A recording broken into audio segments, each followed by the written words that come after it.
the way I heard about the job opening in little old Aberdeen was a fellow that I taught with at a community college in Eastern Oregon for a year. I had a sabbatical replacement position. This is like my first thing out of almost my first thing out of graduate school.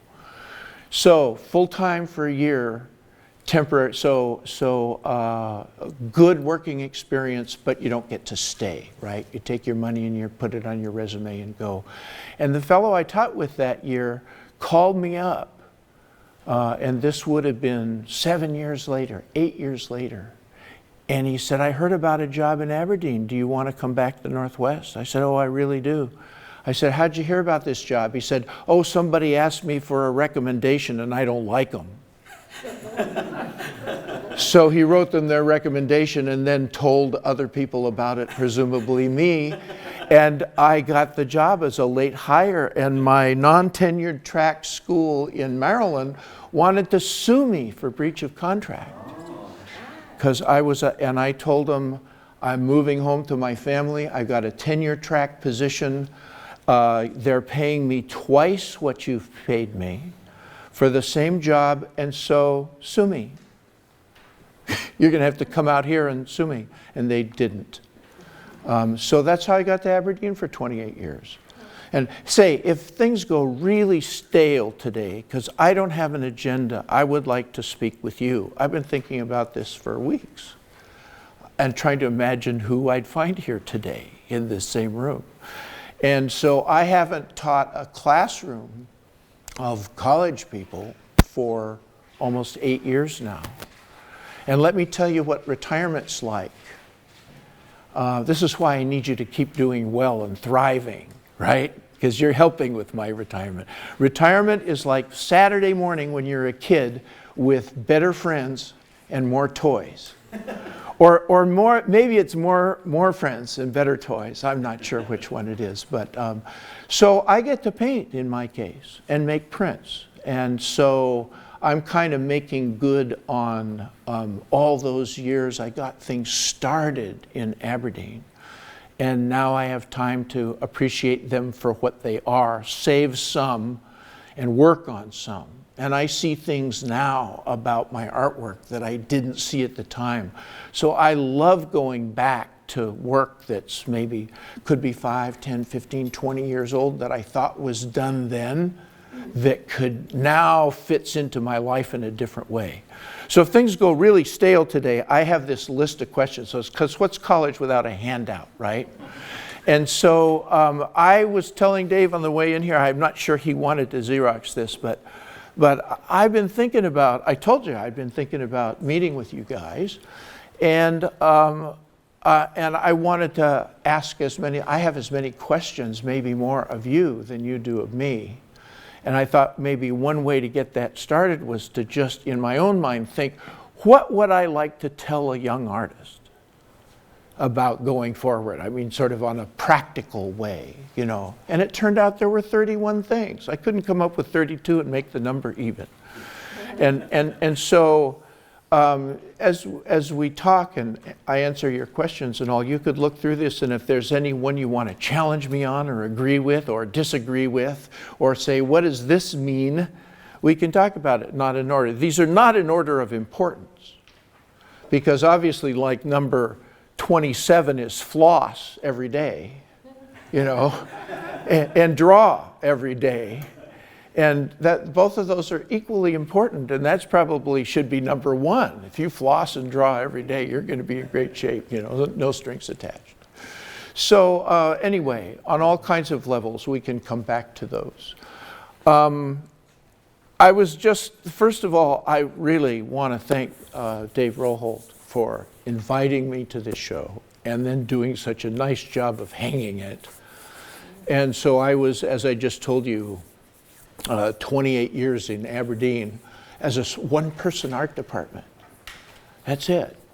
And I could hire some part-time people once in a while, but basically it was just me. So I had to be a generalist, and I enjoyed teaching design and painting and drawing and printmaking and art appreciation every term. and finding a way to make that a good class, because there's a lot of art appreciation teachers that aren't enthusiastic about it, or a lot of institutions that don't want to hire.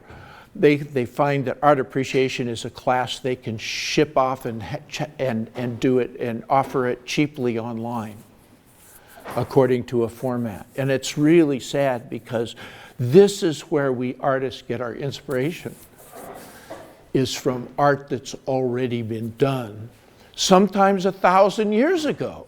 It's great stuff, and we need to see that, you know what I mean? And we get sort of art appreciation or art history. How many of you have had that course? Oh, really? So did you have a whole year of it? No. Just like us, what segment did you study? Did you like do cave people to the Renaissance? It was a long time ago. I think it was back in like middle school, but just we did medieval generally, like through. How cool. Yeah. Yeah. So medieval Western Europe, but there's Chinese, and there's a whole history of Indian art, and there's a whole history of Mayan, Aztec, Inca art, and there are all the tribes of Africa, and there's Southeast Asian, Bali, Malaysian, Indonesian arts. And I mean, that's what you get to when you study art history a little bit. It just like opens your eyes. Now, literally, you can find all that stuff in seconds on your cell phone. You know, you can Google it. But a course gives you a little framework for which to remember and put that stuff in, so you kind of know what you're looking for. You know, it's like going to the restaurant a second time. You know what's good there. So, by the way, about museums, going to museums where you one can continue to get inspired, museums and galleries, but especially museums.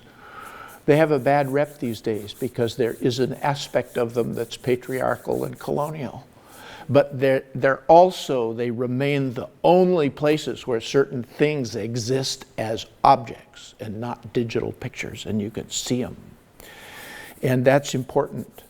But when you go to a museum, I'd send my students from Aberdeen off to museums, at mainly Seattle. They'd choose Seattle, sometimes Tacoma, sometimes Portland. But they go on their own, they come back and they feel kind of intimidated by the experience, or they say, well, there isn't much of interest there. I said, what do you mean? A major museum like that? You find one thing, you should be happy with the price of admission. Like you go to a restaurant, you see a menu, right? You got 50 items, you choose one. If it's good, you're happy. You don't have to eat all 50, you know, to have a good time at the restaurant. You go back. Same with the museum. Find one piece that you can spend 5 or 10 minutes with. So that's a long time if you're in a public space, 5 or 10 minutes looking at a single painting. I try to make paintings that people will have in their homes, which means they're a little bit layered, literally, with color, so that they look different in different kinds of light, as opposed to the fixed light of a gallery. So if you hang a painting on your wall at home, sometimes you see it in the room when the room's almost dark. Sometimes you see it in daylight. Sometimes you see it in your LED or incandescent, and sometimes you see it from afar. Sometimes you get close. And the painting it's a little bit of a living thing if you spend enough time building that into it. So how many of you are printmakers?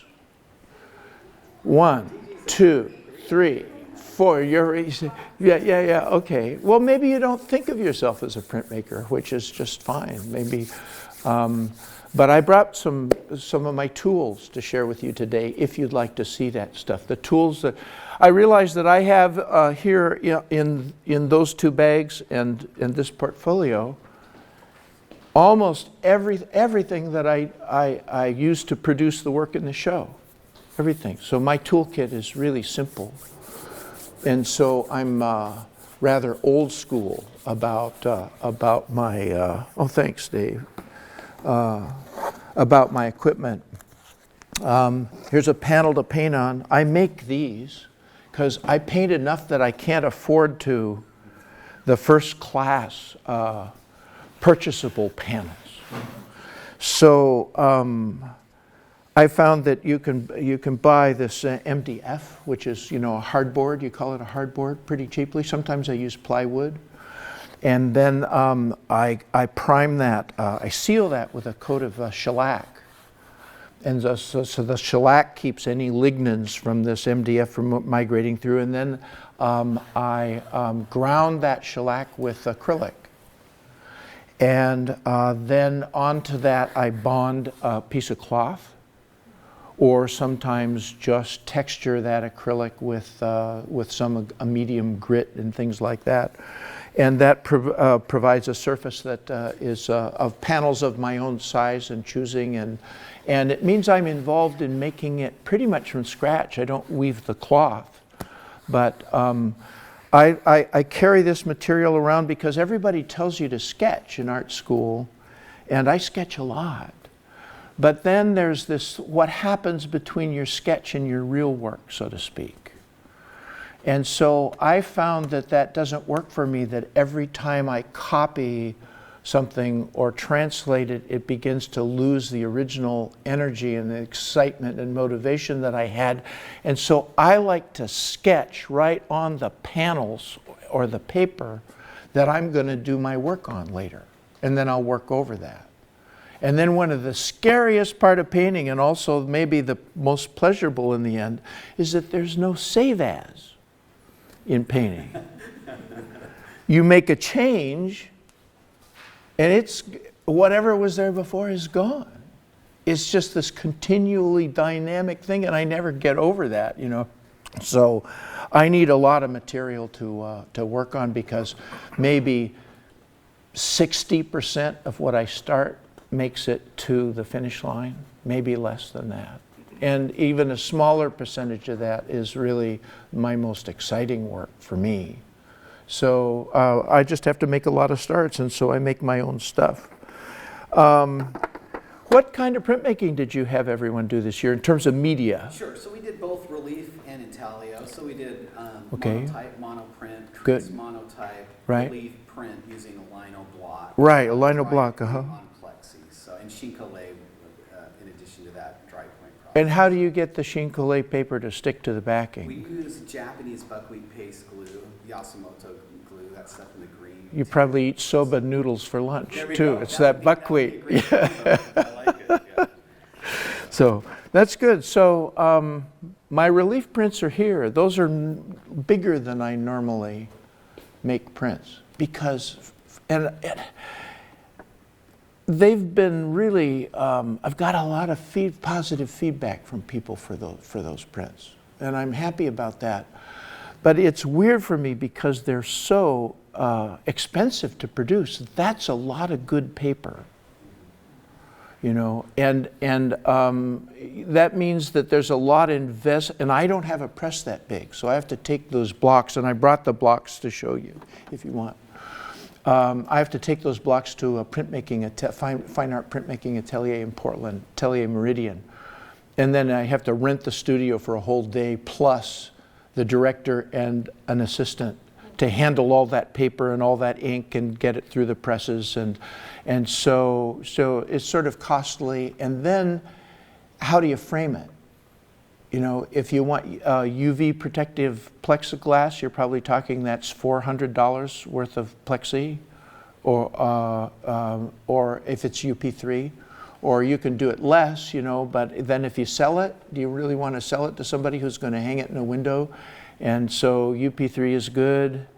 So, and it's awkward because once it's framed, those are hanging, top and bottom, wrapped around a big piece of foam core. So the foam core is $30. You know what I mean? And then the frame, I make the frames myself, but that's a day. So, and yet, I am so glad I did them. I just don't want to market them. And I thought, well, once I have them like that, I'll get just a really fine res photo, okay, which I had a professional do. I have my own camera, I can do day-to-day photography, but I wanted something absolutely perfectly flat, absolutely high res, absolutely, you know, a TIFF file. And so I sent that to a professional printer, and they did a bang-up job of printing that onto like they can do anything, you know what I mean, onto canvas, onto white canvas, so it's black and white, and it was black to the edges and wrapped and perfect and square and everything, and it only cost $200. But if I put the giclée next to the hand-pulled ink on paper, hands down, the ink on paper is a living, vital, breathing experience, and the giclée is dead. I don't know why I wish that weren't true, but because that means you could hang it in a public place and not worry about the investment or not worry about your plexiglass scratching, or you know what I mean by that. But there's nothing like the real thing, and that whole experience really clued me as to the physicality of art. And so what I was really curious about you, talking about with you, if the questions come up, is, you know, what do we do about AI? And you may not like you may not like you may have advice that's better than my answer. My answer is to just go deep into personal, intimate, physical presence in the world, and make that happen in terms of art, your art. So you're making, and so number 8 on my list is keep a notebook. Is it 8? I don't know if it's 8. The numbers don't matter. But one of the things I really wanted to convey to you is for you to get started with the habit of keeping a notebook. I have mine, I'm not proud of it, because look, it's just kind of a mess. But it's a mess with places I've been and dates, and oh, this is, every once in a while as I'm going through, I can see that and I say, oh, good. Somebody made a nice poster of my work, you know. It cheers me up. So my daughter singing, you know, at a venue in Portland, et cetera, et cetera. So keep a notebook. And for a long time, I didn't like to keep a notebook because every time I opened it, I was confronted by some kind of my need to judge the thing that I'd put in there the day before. And some people are very stylized about their notebooks, and they're curated almost as they're being made, and they're elegant handwriting and things like that.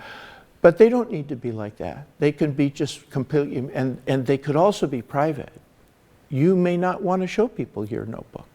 But what I'm saying is it's just a different way to keep in touch with the world if you're doing this by hand. Write numbers, write names, write places you've been, jots. And you soon to learn to the surprise of picking up the notebook one day, you're looking for something new to write down, and you happen on something that was 6 months ago, and you go, whoa, was that me? It's my hand, I mean, really? You'd forgotten all about it. And now it looks like a really good idea because you have it in your notebook. A scrap of paper, a candy wrapper, pieces of tape, maybe photographs, but just, I think, off the grid. And it doesn't mean don't do those other things. And I know a good answer today is, well, I got it all on my phone. Facebook is an archive for me, you know, and I have my calendar. I can go back and look at what I was doing a couple months ago. That's true, but it doesn't quite meet the criteria of being off the grid. Doing it yourself, creating a browse, introducing a little disorder to it so that you have to browse.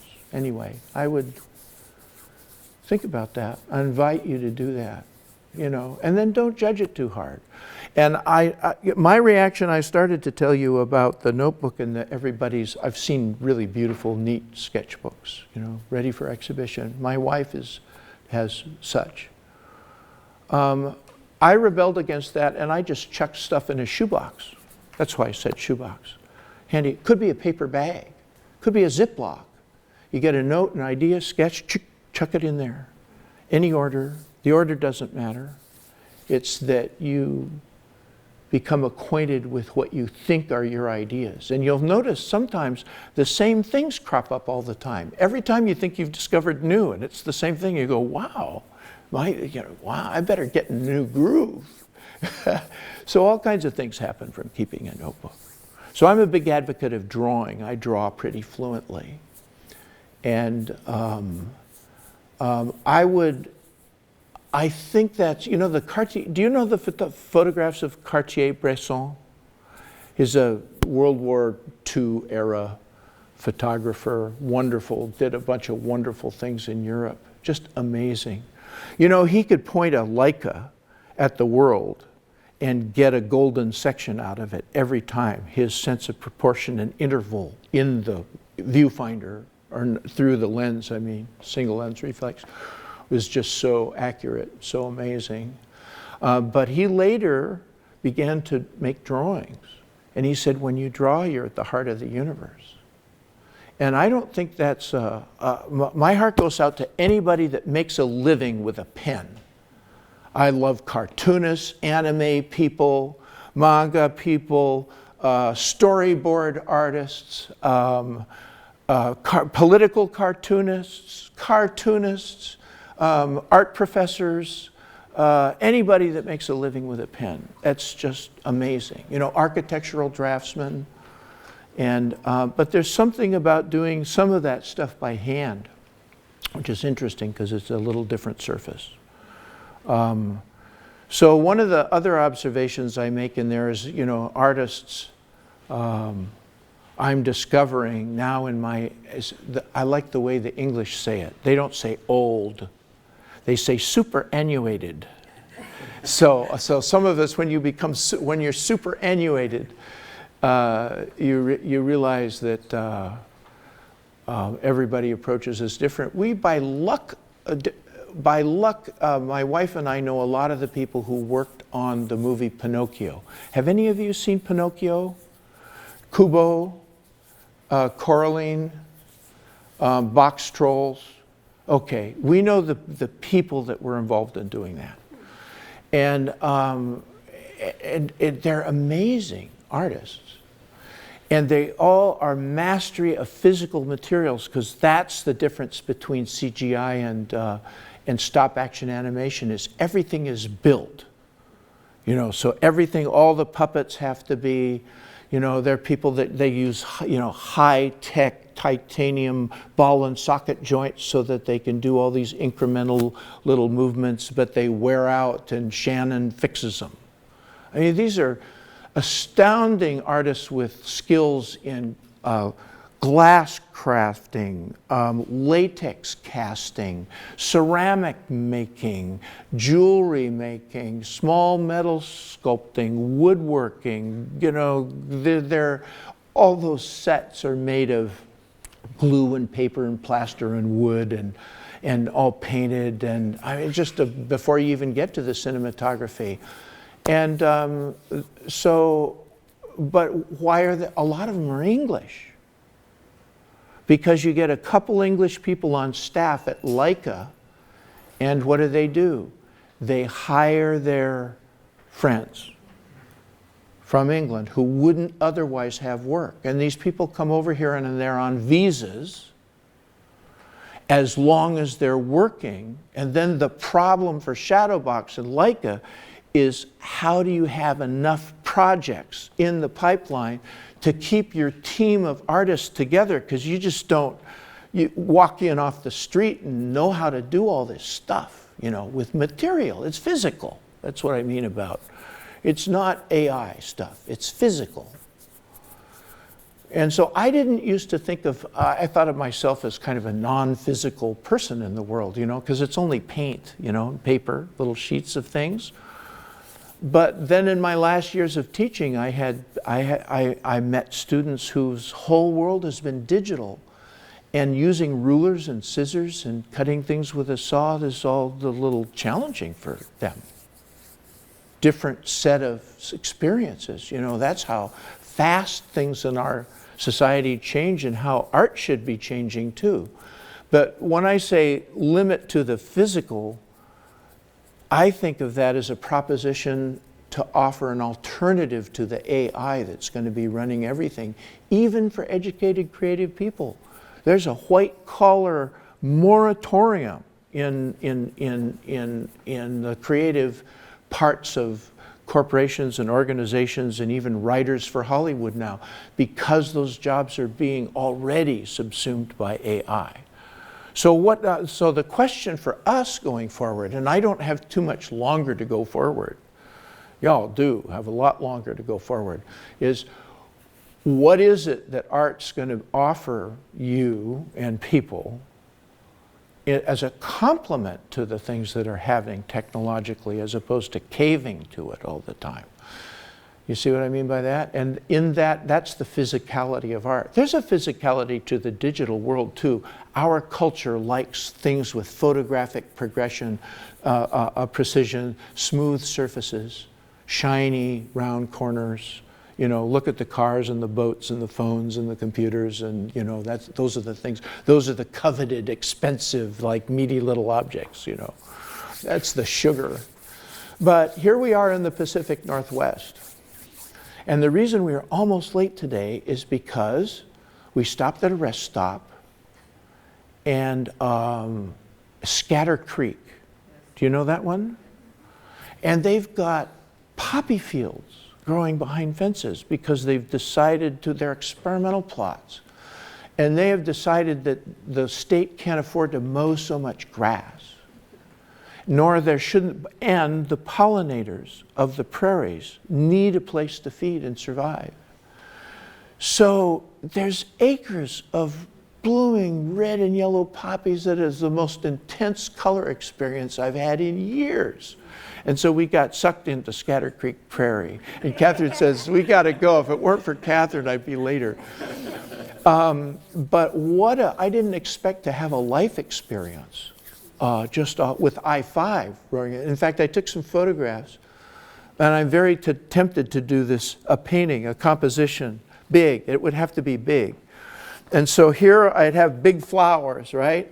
Getting smaller as you go, and just the very top of the painting, horizontal, is like a line of fir trees and trucks. You know, so it's all Monet, beautiful 1870, until you hit the top 8 inches, you know, and now you got DuPont. Or wherever, because that's our culture. I mean, that's what's here in the Northwest. But in terms of Anglo-Europeans, nobody was here much before 1840, just little colonies of people. So first there was the beaver boom, right? And that was over by 1844, over, done, hunted out. Then there was the fish boom and the lumber boom, which lasted all the way through my early lifetime.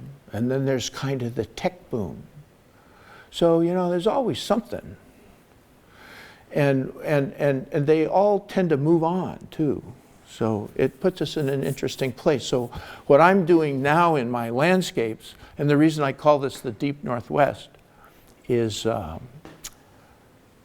trying to figure out, I'm trying to see through the landscape of our infrastructure and imagine it in a different way that's maybe, imagine it without the ribbon of I-5 going up north, you know what I mean? And so that means that when you come to the Toutle River, or when you come to the Cowlitz River, do you know that as just this twin pair of rusting bridges over there with green on every side? Or are you thinking, well, the Cowlitz, can you imagine where it meets the Columbia? And then it goes here where I'm crossing it, and then it heads east up towards Rainier on the south flank, and the Tieton and the Cispus have to come together, you know. And the Toutle, does the Toutle go into the Columbia, or does the Toutle go into the Cowlitz, which goes into the Columbia? And you find there's this branching mentality, which is basic to everything that is part of the landscape. And that's what I mean by seeing through a single point of view. So a lot of these things that you draw here, a lot of them are kind of imagined or reimagined and sort of made up from memory as I'm trying to think of those. Because if I'm going to sit down and do a painting of the Cowlitz River, I want to be able to show somehow how I feel about the whole Cowlitz, not about that little piece of river that I can get in a viewfinder that's just a little clip. You know, I may be mostly painting that, but I want like some feeling about the whole, you know, the whole the watershed. So, gosh, for years I had ailing parents in Corvallis when I lived in Aberdeen. And I would have to ask my students, they wanted to submit their papers to me every week. Every week I got papers from people. So from their point of view, I made them produce a paper. From my point of view, I had to read them. and everybody wanted their papers to submit them electronically. I said, no, look, I got my parents in Corvallis, Oregon. And my wife drives and I grade your papers. I need them in hard copy by the time I leave on Thursday afternoon. You know what I mean? And that's what I did. I did a lot of art history between Aberdeen and Corvallis. So, so it's been a long time since, but for a long time I didn't know that watershed stuff about I-5. I just saw these I-5s as like landmarks. You know, here's a rest station, here's a bridge, here's a town, here's a quick little river, here's a, you know, you just know it as strung out along that one line. And so I think we can do a lot as citizens and voters and personally for ourselves if we kind of contemplate every once in a while the topography of a place and the history of a place. And there's all these weird ironies, like Fort, you call it McCord, you're Lewis McCord, Lewis/McCord? Joint base. Joint base, Lewis McCord. They have their own botanist and biologist because they've got so much territory that's out here that is essentially pristine again. Because nobody's been able to develop it. It hasn't gone to the highest bidder for putting in more of the strip culture we all live in. I live in Carland outside of Portland. I'm the same thing. There is not a scrap of camas left in Washington County. And camas used to be that little blue flower. You see it up here, that it does well in these well-drained gravel outwash plains, you know, like the Nisqually and over, anyway. The camas is all over here, and it was once, Lewis and Clark described it as the wind rippling a lake of blue water. And that was where we have our house. It was in the middle of Camas Prairies, and there isn't a scrap left. So that's one way of imagining through to a different time, maybe even a future time. It's not all about going past. It's not a simple nostalgia, because we all have urgent questions about what do we do now, you know. And I have this. I used to laugh with my students once in a while. I say, "Oh well, we've left the world in such good shape for you." You know, and so, you know, a lot of eye rolling, and now I'm not even sure that's even funny. But that's what it is to be a landscape painter. So if you buy into Ken Burns's theme, you all know his documentaries, you know, about the Civil War and baseball and jazz and country music, and there's a great one about the national parks, and he called America's national parks America's best invention. Talk to Native Americans who want the national parks as a kind of reparation, and they've got a point. And so regardless of whether you have a dog in that hunt, it does merit thinking about, if you're a landscape painter, what does a view mean? What are you implying by what's the feeling about what you're looking at? Is it slick and is it glossy? Does it have a deeper feeling about it? What's the mood of it? What mood is, you know, and that gets associated with the landscape. So the reason I called the show Deep Northwest is that some of these places are completely invented. Like this is a memory down here of a place on the west coast of Vancouver Island. We were on a sailboat with friends. We spent months with them on the boat. And it was just such dirty weather, just miserable, cold, and raining for days and days and days. And it was a beat up old mill town. And yet in my memory, it lingered with almost a kind of nostalgia, which is different than our boredom and our there isn't anything to do in this town. When can we get back to sailing kind of mood? But this one is just up on the Wishkah River in Aberdeen. There's a house that I painted a couple times, and finally I met someone who lived across the river over here. And they said, "Oh, you painting the old Loudermilk place?" I said, "Yeah, that's the name." He says, "Yeah, he built that himself out of mill scraps out there." And he still comes out and waves his gun around every week or two, you know, and fires a shot, and everybody's learned not to call the police on it. And so that's Loudermilk, and then this boat came from down the river, so that's kind of a composite. And these are the teeth of a whipsaw, you know, that is just sort of vaguely hovering there because Aberdeen really is a landscape of labor. Aberdeen, you know, more so than around here, it's visible that, you know, the mills and the clear cuts and stuff like that. It's kind of it's a hard-scrabble town in which we had a really, really, really good life. As an artist, as a teacher, as a set designer for community theater, all that kind of stuff, you know, that extended from the college community. Questions? Anything on the sheet? Comments about anything of painting in particular? Yes. Do you do much plein air? A lot of these, good question. That started as plein air. In this show, the ship down at the end began as plein air. The watercolor is plein air. The fishermen and the crabbers on the dock in the Alsea Bay is plein air. So in this show, not, but I maintain that practice continually. In fact, this is my stuff. This is all I need to paint. It's a go box for me. I don't know, have any of you seen a French easel before? A lot of people have better, because these days there are expensive easels and kits that unfold, but they cost like $700, $800, or $900. And I already had this, and so I sort of admire them. But I mean, as I talk, I just show you how excited about maybe the light needs to be right. You know, what I need to do here is egg and screw. It just takes a minute or two. And so I'm this close from doing a painting at all times. And so the thing I love about plein air, to answer your question, is the freshness and the way the surprises of the natural world. I mean, nature's always right. Period.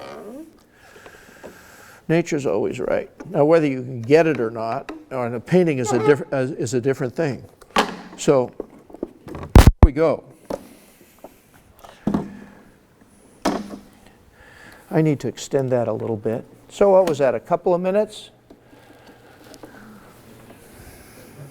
Yeah. I'll orient it this way. So for years I painted only in acrylics. And I've been going to, but this isn't my oil kit, and it actually is about the handiest. So there's a panel ready to go. Here's the palette. I practiced for yesterday by just painting, because painting is endlessly absorbing for me and also humbling. So this comes forward, and it's filled, as you can see. I'll try to do that without tipping it over. It's just filled with tubes of paint.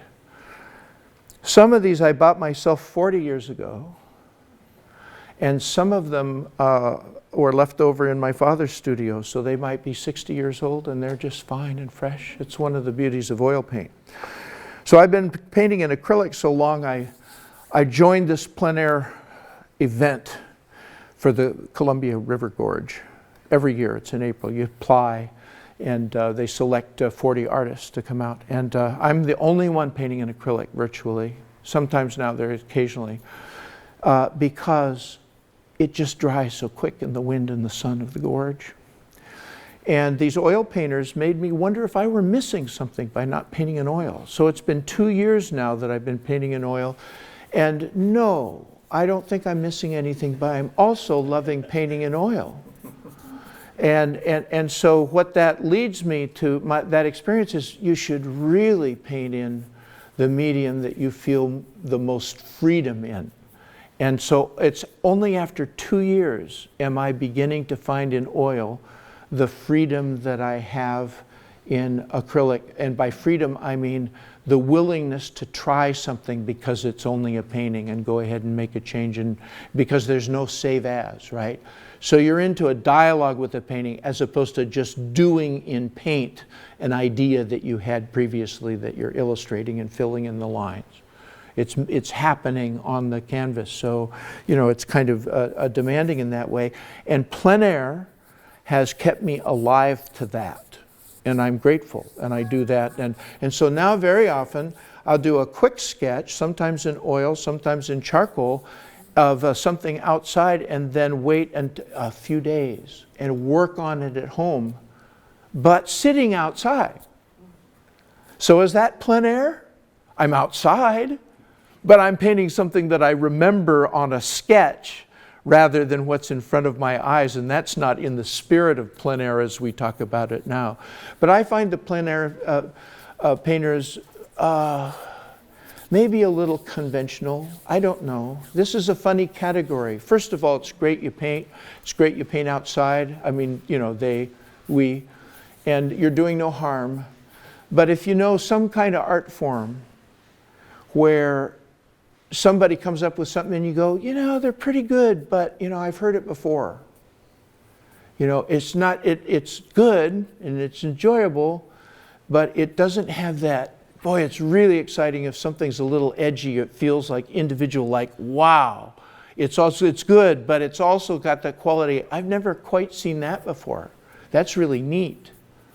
You know, and that, it's that we're lacking in that quality, because plein air has become associated with all these contests that are across the country that are represented in the same magazines, and they have the same judges. And I know people personally who travel from one to another, and they're hoping for prizes and sales.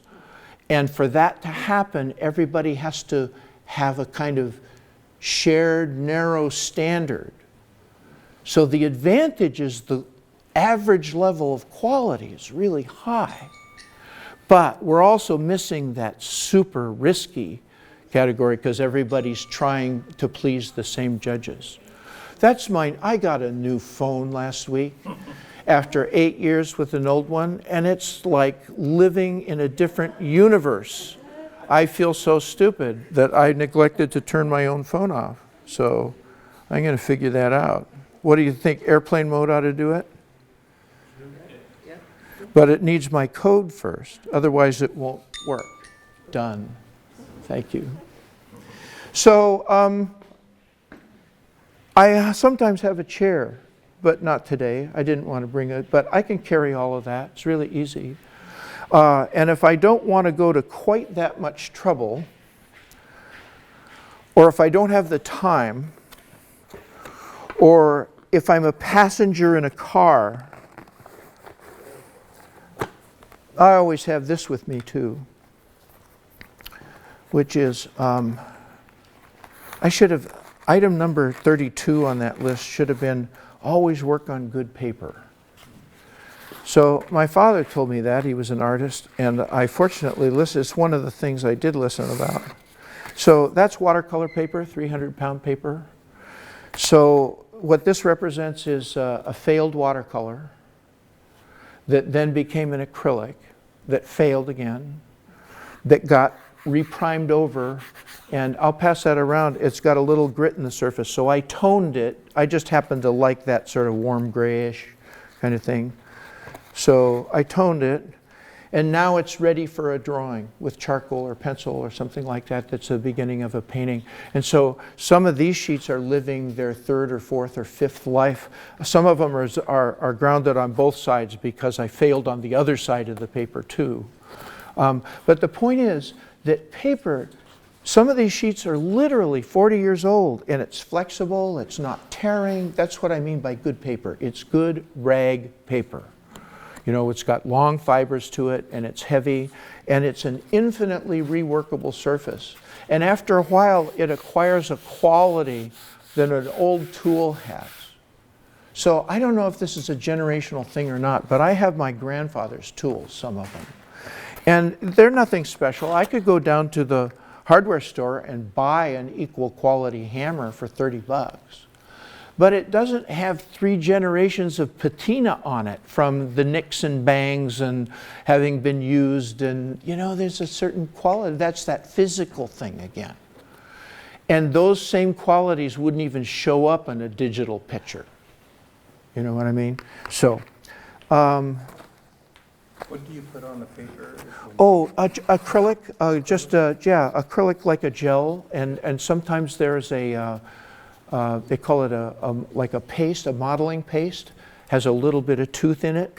And sometimes there's a pastel ground that has even more tooth that you can mix in. So acrylics have become the designer medium, unlike when I started with them. I didn't realize later that probably my art teacher in college was getting kickbacks. He had a special deal with Lenny Beaucourt, who would show up. He was the inventor of acrylic paints, not the acrylic AC33 Roplex, the chemical that's the medium. But he applied he mixed them with with paints, came up with acrylic paints and started marketing them in the 1950s. And still today, and it's one of the things I thought I was missing, still today there's a snob factor about oil paints that just really ticks me off. It does, because acrylics, and no, acrylics are not a poor man's or a student's oil paints. Acrylics are entirely different emulsion-based aqueous media. They're a different beast. And for a while, to market them, they had to make them behave like oils and come in tubes and have the same say. But the acrylic medium will not carry the pigment density that oil does. It doesn't. Pick up an oil tube. It's heavy. Why? Thank you very much. Because it's just got so much pigment. And pigment is the essential part of the paint. Right? So instead of fighting that, you go with it. And understand that tempera is more like, it's more like egg tempera. How many of you have done an egg tempera painting? Well, you should get your art instructor to teach you how to do it. Tempera means that the egg, that the pigments are bound to the surface with egg. So that means you have to mix up a little egg. So what happens, you mix up, you use only the yolk of an egg, which is like soap. It's a binder. It will bind oil and water. You do it in cooking all the time. Oil-based things and water-based things held together by egg. So you use just the yolk of an egg, and then you grind your pigments with nothing but water. So you have a paste of all your powdered pigments. Red, yellow, blue, white, black is enough to start with. And then each pigment you combine with a little bit of that temper. You temper it with the egg. And each pigment takes a different amount of binder. And you can use that. So not too many people know about the medium, but it gets you off the grid. And Andrew Wyeth was a tempera painter. He did all his stuff in tempera painting. And so if you go the opposite, and you say, yeah, but I don't work tiny like that. You know, I work big, broad. Go look at Ben Shah's wonderful paintings in the Museum of Modern Art. They're tempera paintings, and they're painted broadly like big sheets of watercolor paper. It's an amazing medium. And I just mentioned that as one of the many possibilities to get you off the grid. And egg tempera is not a plein air medium. It's not associated with plein air at all. Plein air, tempera painters tend to, huddle over their desks and, but it's wonderful. So one of the things I mentioned on that sheet is keep working in different media, because it's really exciting to try to have your same, even if you try to do the same thing in different media, it's going to be different because it's a different language. What's your favorite? You know, I always get, starting a painting is like having a new, for me, in my experience, having a new girlfriend. Everything is so exciting at the beginning, and then you go, oh, yeah, beginning to have problems, you know. So sooner or later, with every painting, you have a problem, you know. And then life gets real, you know, and you go, well, now you're weighing your priorities, and, you know. And so the medium's the same way. So if I get jammed up on a piece or with a medium, I just go to another one and keep working instead of saying, oh, I just don't feel like working today. It's amazing. It just, you know, just kind of. So one time I said, you know, I told Catherine I'm eating too much breakfast. And she goes, we'll use a smaller bowl. At first I was hurt, but I realized I do that with palettes too, all the time. Use it instead of, if you have an exercise or you want to challenge yourself with doing a painting or an assignment or project with a limited palette, right, instead of your usual array of colors. So pick 3, and then don't use your regular palette. Take those 3 aside and put them on another palette so it really does become your whole universe.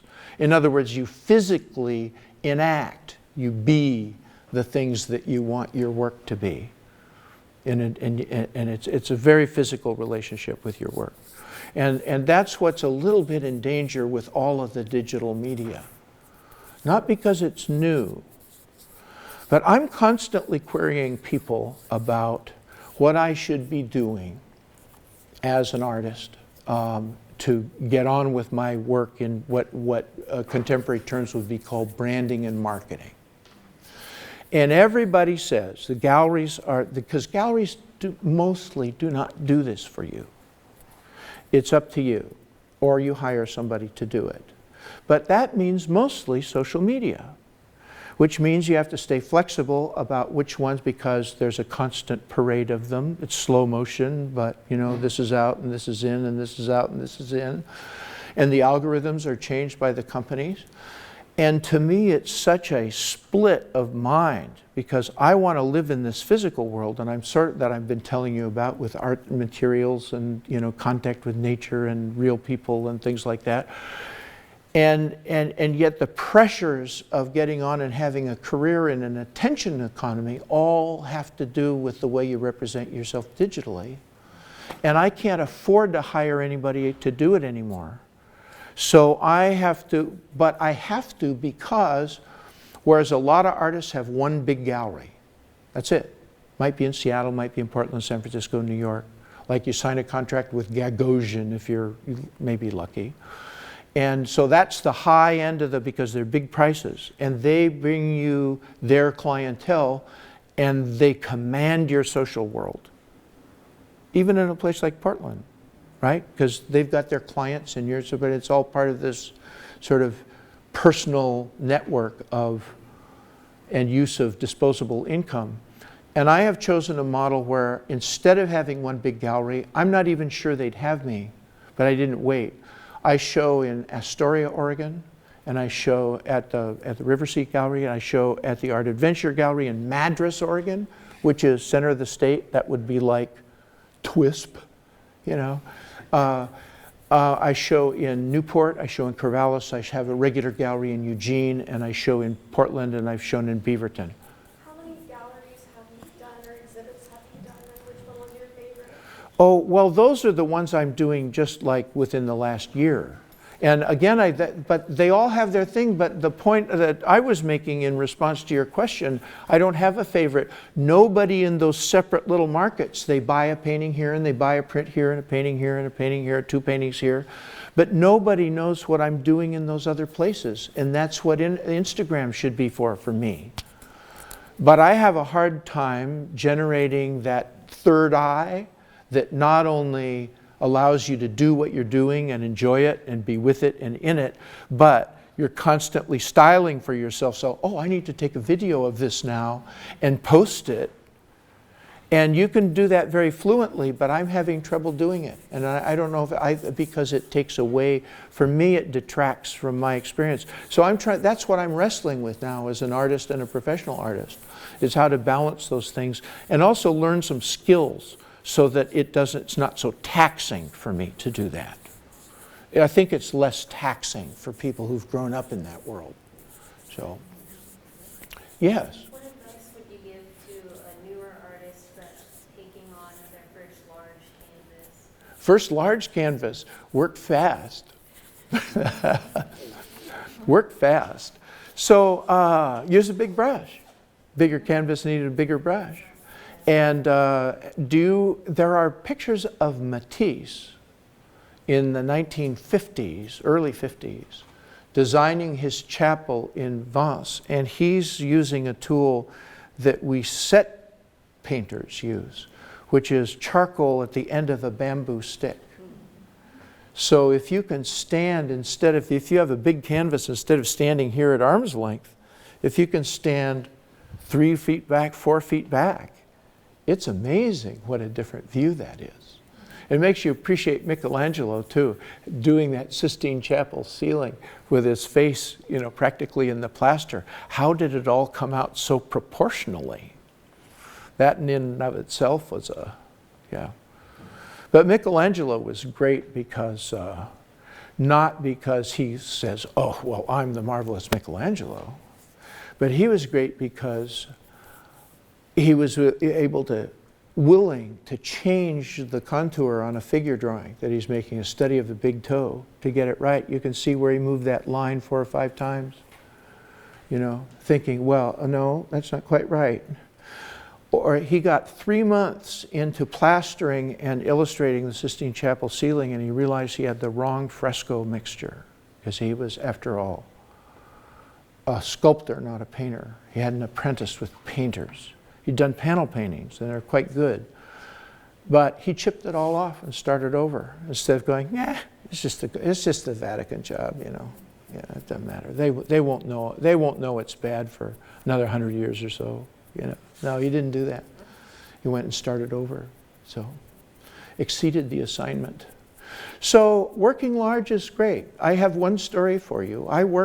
When I was developing my skills designing and painting stage sets, I went to a couple workshops, and there was a woman from Seattle that worked with a crabby old Brooklyn guy in Seattle. He did all the sets for the Northwest Ballet for decades. And this is union work. They had to cover a lot of ground, it's scale, so there's a schedule for everything. And he'd find people trying to work on too small a detail too fast on these big sets. You're talking about a cloth, that's 50 feet tall by 100 feet, And he said, if it's smaller than a phone book, forget about it. So that's my advice to you on your big painting. If it's smaller than a phone book, forget about it. Yeah. So, well, how much more do you want to see a block or two? Or do you want to, for you printmakers? It's a little, I hope this isn't sort of too technical for you, but my favorite and usual medium or scale for wood blocks is the Linocut. And so I did a whole series here over a course of years, and I'm driving the Print Arts Northwest people crazy, because I'm selling these as individual prints. And they say, well, what's the date? And I said, well, I did the print in 2014, but I haven't really printed it till now. So how do you date that? Nobody's seen it, And then some I printed back in 2012, or in 2016 and 17. So I have some proofs, but I like the scale, and very often I just like to pick up a plank, and I could pass that around. If you'd just be careful with the edges here, I'll pass those around too, and you can feel the surface. I think the blocks, seeing the blocks, are really maybe even more inspiring than seeing the prints. And Ansel Adams thought the same thing about Strand's prints. But I do both woodblock and I'm looking for my other tool set. Here it is. Woodblock and Linocut with the same set of tools. After all these years, I have scores of tools. And one of my former printmaking students said, "Oh, I just use flex drop." And he gets these from a catalog. They come as a set of 5 tools. See that? There's a chisel and a large gouge and a small gouge and a V-gouge and a knife with an angle butt. And this costs maybe $25. Okay. And then along with it, this is the flex drop kit. There is this kind of felt-covered wooden block with shaped grooves. And you get a stick of rouge powder. And you put this in here like this, you just coat that. And then you take your tools, your V-tool, and move it back and forth in this, and you keep it sharp. Every 3 minutes you touch it of cutting. You touch it to these things. And I went through a series of 5 of these big oak and cherry panels, like butter, by keeping my tools sharp, never letting them get dull, never letting anybody else use your tools. So you're responsible. So if you have good tools, this is one of the most pleasurable things in life for me, is steel in wood like this. And so despite the difficulties of size, while I'm uncovering these blocks, let me pass these around. These are some of the prints that come off those blocks. And some are earners, and some have just kind of languished. Nobody's ever picked them out of the lineup as something that they want to purchase. So I try to make my work on the low side of the low end of the reasonable category. It's hard pricing work. It's hard to know. You probably shouldn't offer to sell work that you've done in connection with a class of any kind. You know, but then once you've done an independent piece and somebody wants it, how do you price it? You know, it's just what the market will bear, and you don't know that for a while, except through experience.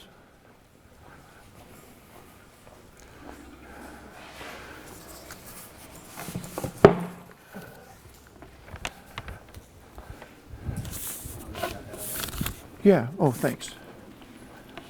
Did you print those as an addition, or you're saying Well, you take a block and print as needed? That's what I used to do, but the printmaker, the Print Arts Northwest, is upset with me because collectors have been educated to value things in terms of their edition. And so what I've decided to do is change each of these blocks by a tiny little bit and print them together as a suite. And I will edition it as a suite, all on the same paper. And then I'll have another edition on different kinds of paper of the ones that people have liked. Because I stand by them all, but people like the Ravens because it's big, obvious subject matter. You know what I mean? So one thing I like about the woodcut medium is that you can retain your block. And they have a certain beauty all by themselves, whereas if you're in stone lithography, you really have to ditch it. But if you had the opportunity to buy a Van Gogh print, I mean, in the old days, this is all arbitrary. In the old days, Van Gogh and Pissarro and all those people, they didn't count their edition numbers. Thank you, just set it on one of those chairs there.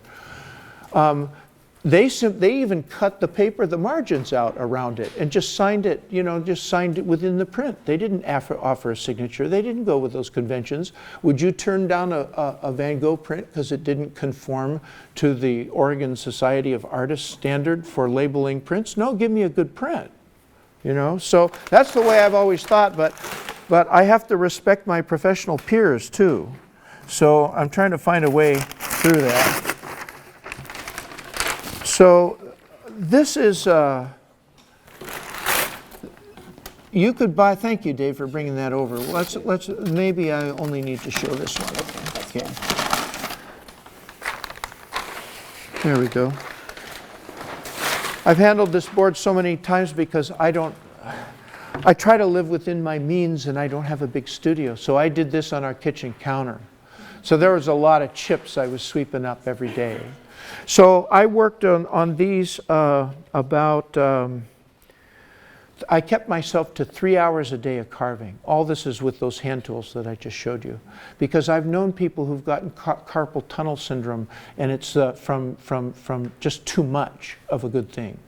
And using force, you know, with an odd position. So tried to vary things. I'm proud to say I didn't miscut very much, which is to slide through a line that you wanted to do. A lot of stop cuts.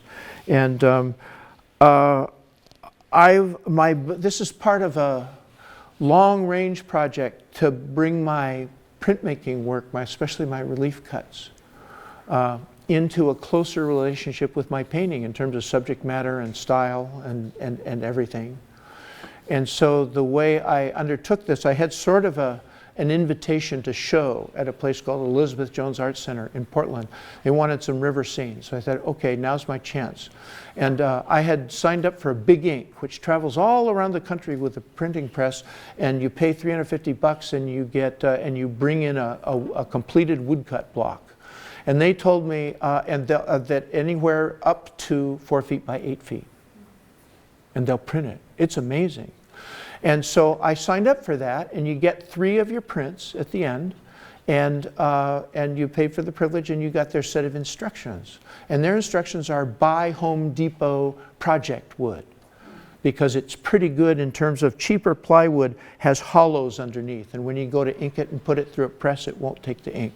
So it has to be high quality plywood. So this is oak, and so they said, paint it acrylic, stain it acrylic red or acrylic blue, acrylic, medium value, and then draw on it with ink or paint or something like that, and then you can carve it. So I stained it and then drew on it with a Sharpie. But I wanted, since remember my aim is to try to make these feel like the series of paintings that I've been working on, and there aren't any verticals of that kind here in this group, but I've done a lot of paintings at this scale. I worked this whole composition out in paint as if it were a painting. Then I photographed it, and then I flipped it, which you can do without like hardly breathing, and then I used a digital projector to throw it onto this board, which was stained red, right? And then I drew it out with a Sharpie. And so what that did is a Sharpie is binary. It's black or white, no grays in Sharpie, right? So the way you get your grays is your spacing of the strokes. So I could do line or I could do split, but also the Sharpie requires you to make a directional decision about that stroke, which is just like using a knife or cutting. It's clean, it's binary. And so I translated my painting onto my own woodblock. And then when you get the tools in your hand, then you can change it again, because that's not a law, what you've put down there. You see what I mean by that? And so there's this process of going from slippery, slidey, paint will do everything and anything and make gradations, and you know, you can move edges, and it's all, you go from that to something a little more defined and rigid, and then something even a little more graphic and determined than that with the resistance of cutting in wood. And so working at the scale was a big help. It was very exciting for me. And I think the block is kind of beautiful in a way all by itself. You know, although I don't know from that distance, you can't see the imagery like you can there, can you? I mean, it has a different feeling, the block does. Yeah. So you said that was oak ply? Yes. And you sourced it where? Home Depot. They call it their project plywood. Project? Oh. Half inch, yeah, half inch oak and cherry, and they have some others too. Nice. But birch splinters a little bit. Yeah. Yeah. So Do you ever paint on that, put gesso on it and paint on that kind of a substrate? I do, but it gets a little heavy. Oh, yeah. Yeah, but once again, I would just use the same. I use a product called Bin, which is a shellac-based sealer, primer sealer, and then I isolate it and then put acrylic over the top of that. So it really helps to work in a lot of scales. It's one of the things I said on that sheet. I'm glad you're doing a big painting. My wife's life work, you could fit. It used to be a shoebox, but now it's more like a steamer trunk because you've been at it. But she works very small. She likes the intimate space of drawing and small paintings.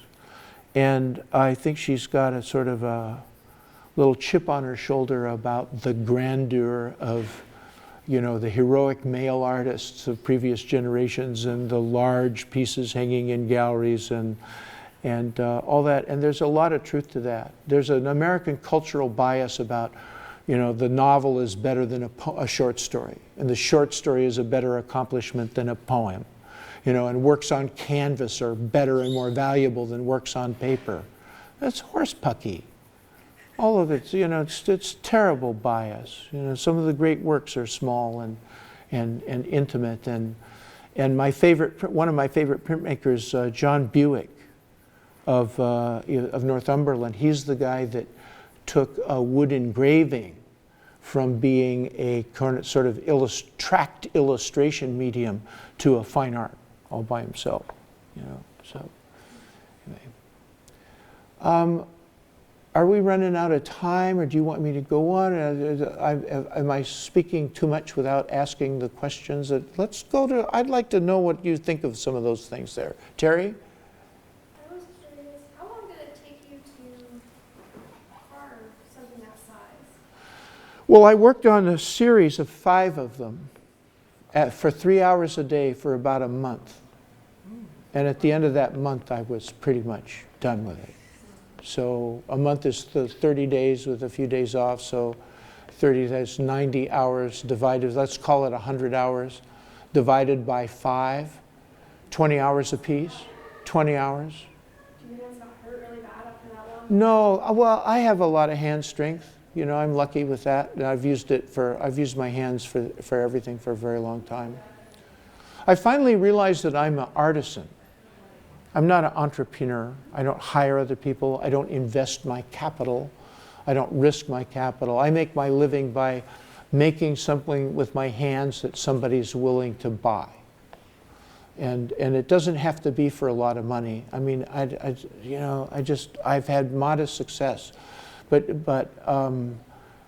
you know, our culture is all really tipped upside down, so all the celebrity, it's not that I'm hankering after celebrity, but we're so poisoned by our information about the top 1% of everything.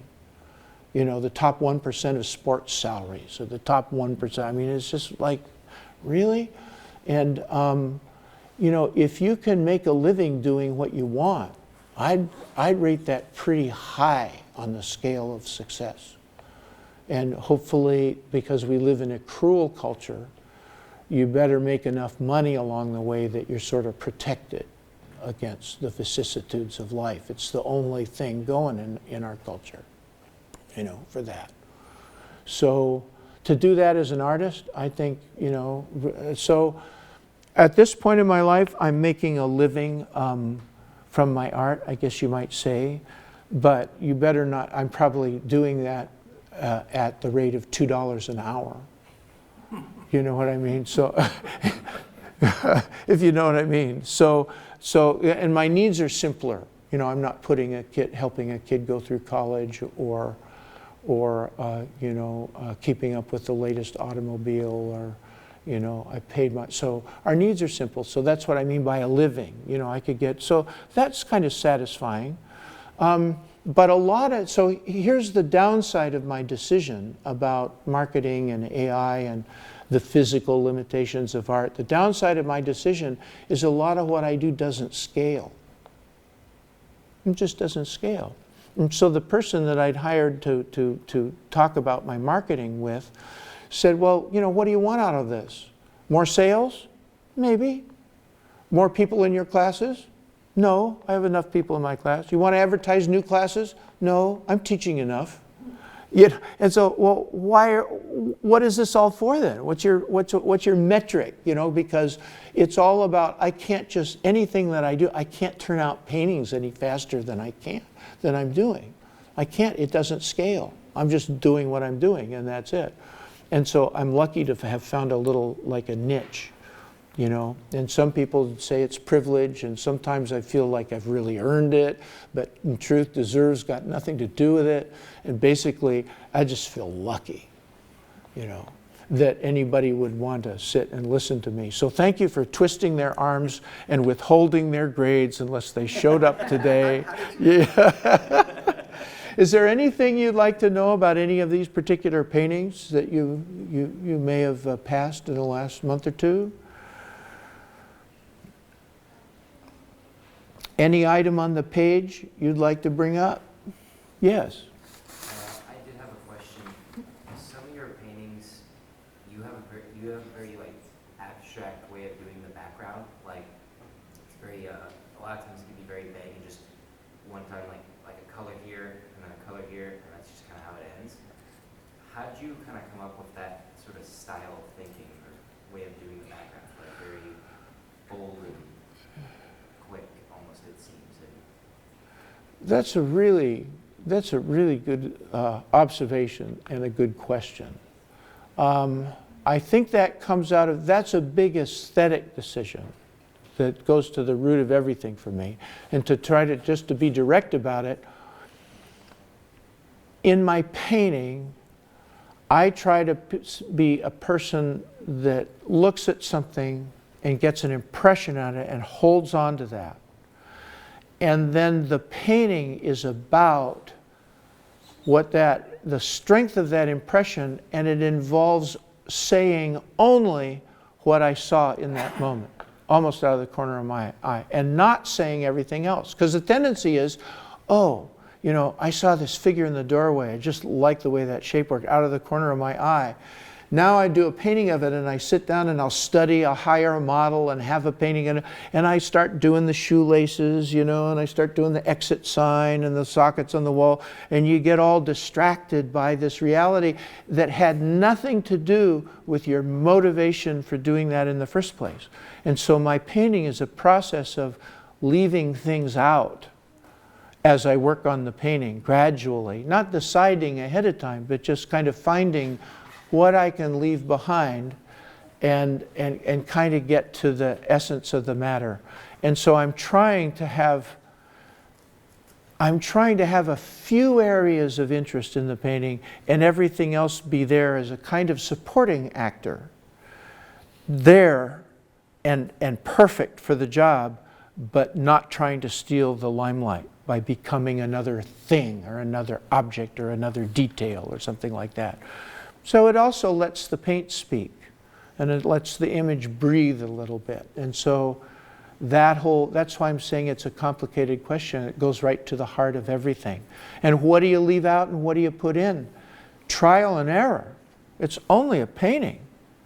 If you're working in acrylic, you can put something down, cover it up completely, wipe it off, scrape it off in oil, redo it, turn it upside down, do it again.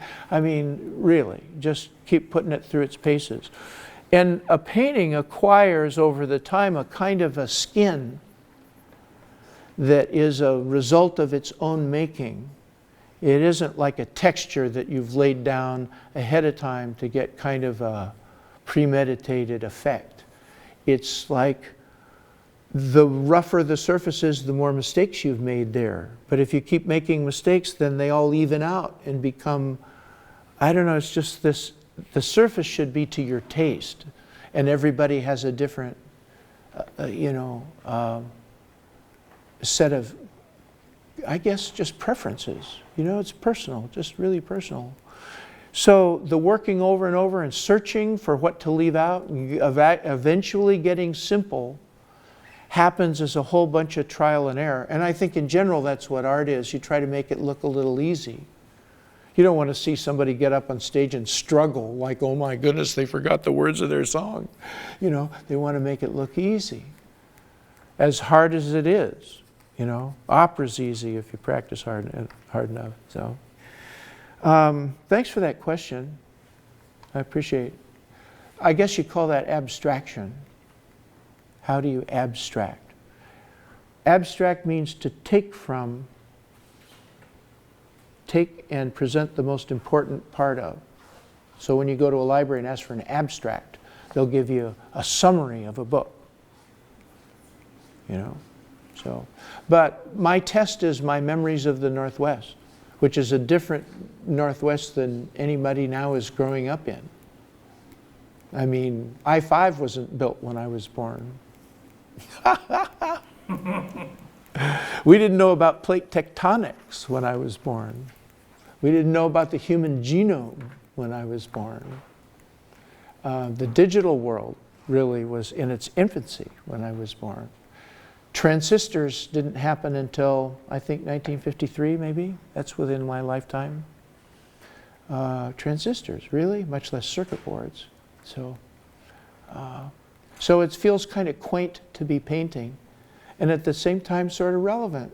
So thank you very much for coming here today, asking your questions. And we're not in a rush to rush off. Oh, not with this Okay. great content. Yeah. This Oh, is- content. Oh, yeah. I'm a content producer. I forgot. Content generator. Somewhat. Yeah.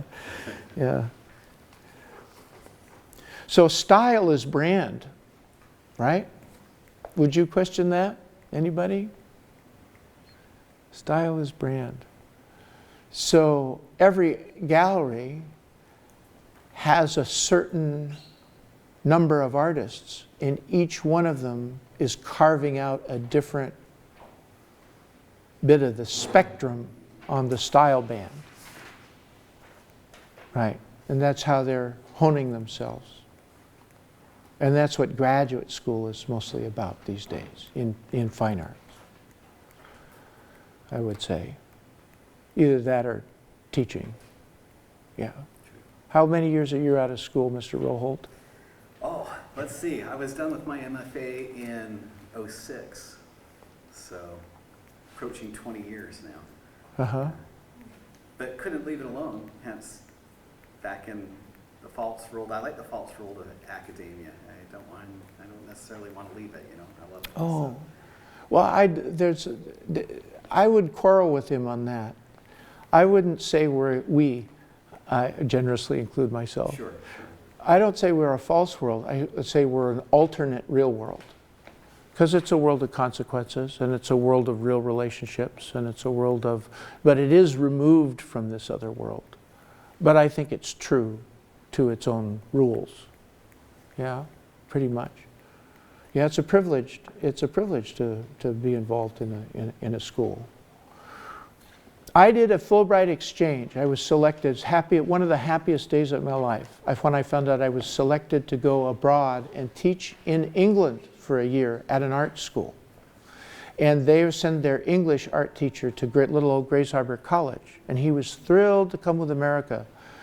And he lived in my house and I lived in his house. And his family was with him and my family was with me. But my daughter went to 4th grade in England.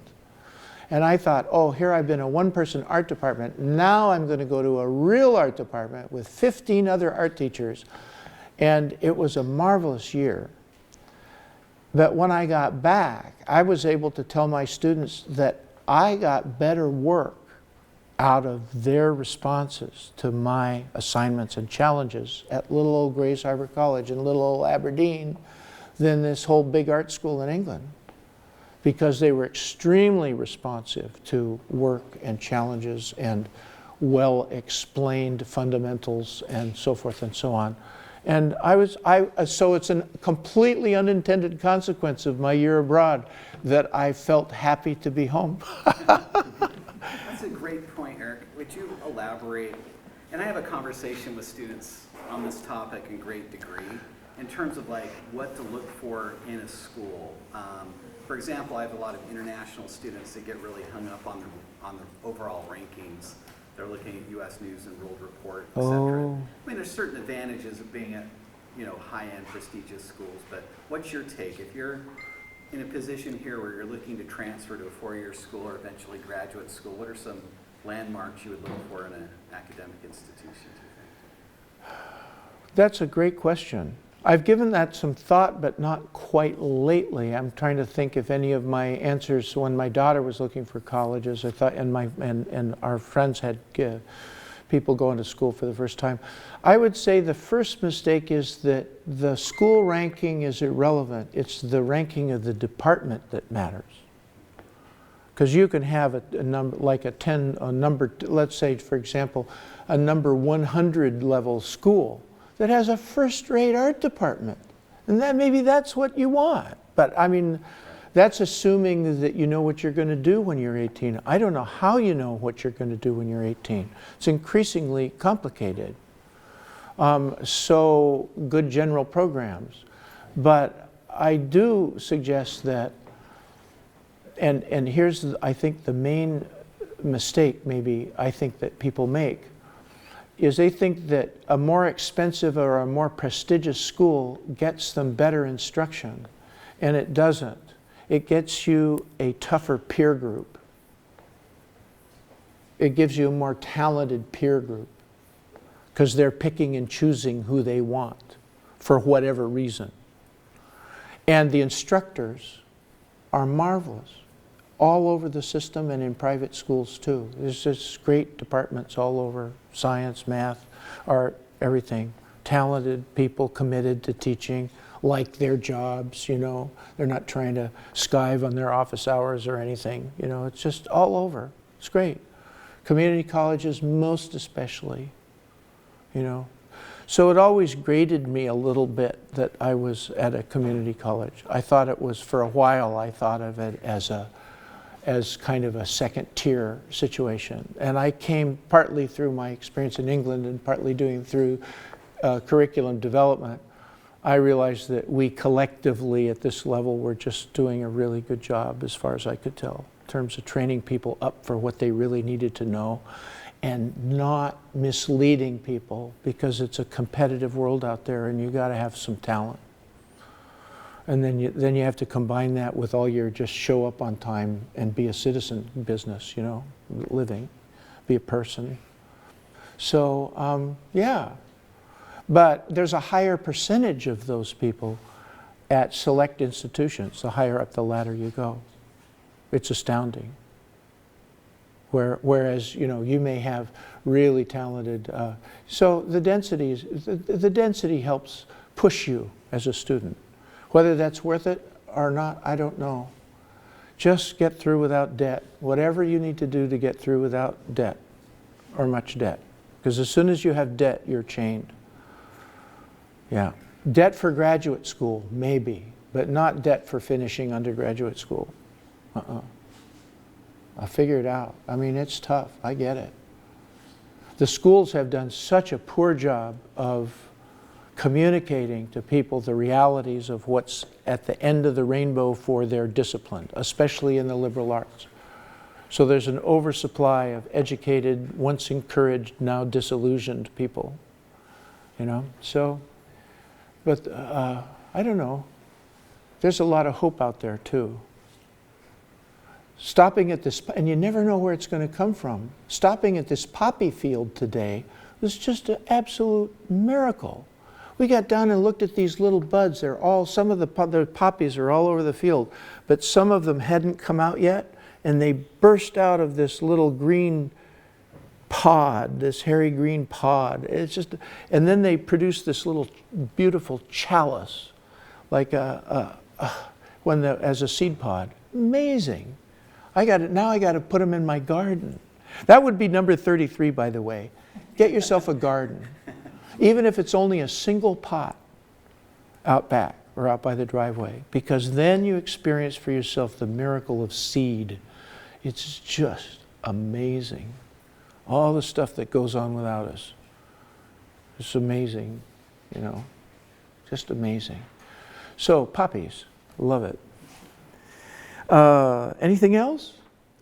What about don't mistake the urgent for the important? Oh, does that make sense to anybody? Don't mistake the urgent for the important. There are a lot of things that feel like they're important because they need to be done right away and they stress you and you think you have to answer it. But, you know, the important doesn't always have the claim of the urgent. Urgent and important are two different categories. Once in a while something is urgent and important, like the guy that just cut you off, you know, and is tapping his brakes in front of you. That's urgent and important, you know. But finishing that article on the radio may feel like, you know, and you lost the station and you reach over to the, and that may feel urgent to you, but it, you know, it's important that you keep your eyes on the road while you do that. That's the important thing, isn't it? Whereas the urgent thing is a distraction. That's what I mean by that. And so there's no one answer about which is which. But I think as a general principle, it's helped a lot. If you come to moments in crisis and you panic and you don't know what to do, you know, well, what's urgent here and what's important? And let's separate them out. And that helps you make a better decision for yourself. Because they tend to, when we get emotional about stressed out, those things run together a little bit. At least they do for me. So. Floss and draw. You can draw with a digital pen. You know, that's drawing. It's all drawing. You know, there was a contest. Did you read about this? Oregon State University has a, what do they call it, Catherine? Dam Day, because they're the OSU Beavers. So they have a Dam Day celebration. It's a fundraiser for the college. And they offered a $1,000 prize to the graphic design student who could produce a t-shirt that they decided to print as a celebration of the Dam Day 2025. And they gave it to somebody who spent 5 minutes with AI. And the other students were completely outraged and offended by that. But what worries me isn't the AI, it's the committee that thought that that was cool. They chose it. So what? They knew it. Created with AI. Oh, they didn't. Maybe they didn't know, but they didn't recognize it.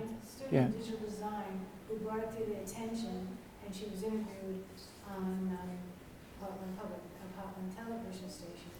And the thing was, they did not know. She did the research to find out that she said, based on what I'm seeing, this looks like this, because like 90% this is going to be AI. The issue was brought up that it wasn't that it was AI that was wrong. The way they described for $1,000, that's a lot of money. All these, you know, young people are working, trying to come up with something. If you have a category that says this can be AI and this is not AI, it would have made a difference. But all that work that was done, that those other people had spent time doing, was done like this, and it was very mundane, kind of like imagery. But as Eric said, the actual jury. The jury didn't know. They didn't know. Well, they didn't. They should have recognized it if they're being professionals. Yeah. If it was a well-chosen jury, probably. But they didn't. They didn't want to admit to that. But it takes AI to determine that it's AI, evidently. Because you run it through a program and say, what's the likelihood that this was created by AI? 95% was the result. But Catherine gave you a different answer and the right one to your question. They didn't know. They didn't recognize it. I think they should have. Yeah. But maybe they thought it was cool to, in retrospect, to feature that Oregon State would choose in support of their engineering program to honor AI. So I have a question then, if I may. If that were the case, and that became apparent, why wouldn't more of these design students and students consider that as part of their toolkit? Right, why not? Yeah, that's But true. It was presented differently.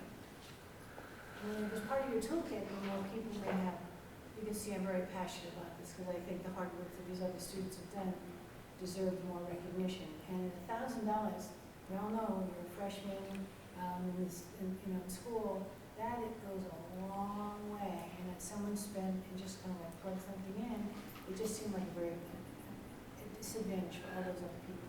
Sure. Do you see that as the person that turned it in being dishonest?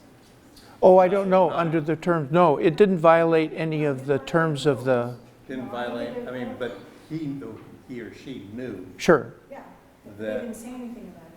but they never said. Yeah, But when asked, they said, sure. yeah. It depends on if you were supposed to create the art or not, I would say. If you were supposed to turn something in, wouldn't necessarily be dishonest. But if you were supposed to create the art, putting a prompt into AI is not creating art, it's commissioning it from a mission. Right. Yeah, because Yeah. there is the ethical situation of where that image is actually sourced, Yeah, right? you Right. put words into it, you say, give me a picture. So that'd be like, Right, if I said, hey, can you draw me a picture? And then I was like, I made this. I didn't make it. Yeah, I told you to draw it for me, and you did. I like that word you used, commissioned. Yeah. That's a good description. Puts it in a nutshell. If you use AI, you're not being an artist, Yeah. you're commissioning art from something else. Well, what about artists that have painters that paint they're commissioning, well, they're paying them to paint their, like Fritz Shoulder, he's a Southwest artist, he didn't always, he had, Factory. Assistants. factory Yeah. painters. Yeah, right.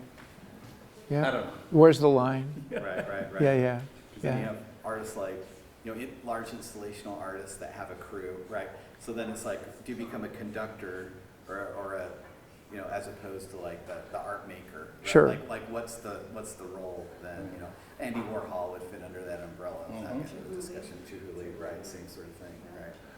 So it's an interesting thing to ponder, isn't it? Yeah, like the role of an artist. Are you like when you upscale to a certain degree, it'd be impossible to produce that kind of work. Right, it doesn't scale, you have to change the production mechanism, right? Even your, Yeah. like Renaissance artists had apprentices Sure, that would work on their paintings and stuff, but they still directed it all. They still had the final say. or Hiroshige's woodcuts, Yeah, there you go. they would just deliver the drawing to the carving people, and they'd paste it on a cherry block and carve it exactly as they could with tools like I have, to the line. And we treat those as original. They never signed it or anything. They did, and the original drawing is long gone. Right. And yet they're vital and collectible and desirable and inspiring and all of that. Yeah. So, So it does make you wonder, will digital tools be seen that same way? But I guess the way they're created is then poaching from other images, right? So it does harbor sort of a different narrative, doesn't it, in the end? So, yeah. but it is interesting to wonder what a conversation might be like 50 years from now. What the mindset might be. I don't know. Yes, it will. It will be, because I think that the surface is different. That's where I concentrate as a painter. Yeah. The surface is different. The shiny glass, light-emitting surfaces are fundamentally created different visual experience than a surface that reflects light, absorbs and reflects differentially, So then how we get the imagery on that surface, that's a whole different thing. Have you ever seen a digital, a giclée that's been printed on textured canvas? They put in a pre-printed oil texture, and then the image goes over the top, and it looks kind of good for about 10 seconds, and then starts falling apart for some reason. I don't know. In the long run, it's what we like and what we can afford. There's a gradient. Yeah.